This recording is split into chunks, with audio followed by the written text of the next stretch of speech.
देवता निवारणार्थ दोष निवारणार्थ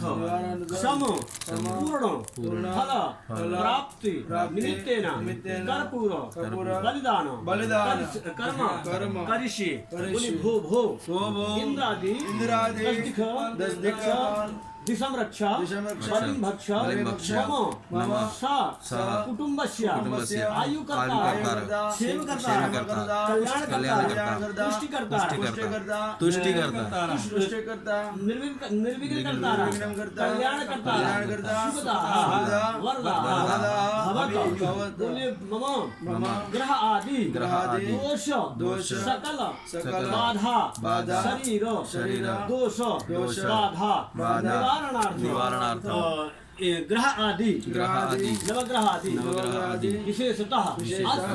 अश्विनी नक्षत्र मूल दोष निवारणादि बलिदान कर्पूर बोले अश्विनी भो देवता दिशम रक्ष बलिम भक्ष मम स कुटुंबस्य परिवारस्य अभ्युदयम् आयुकर्तारः क्षेमकर्तारः शांतिकर्तारः तुष्टिकर्तारः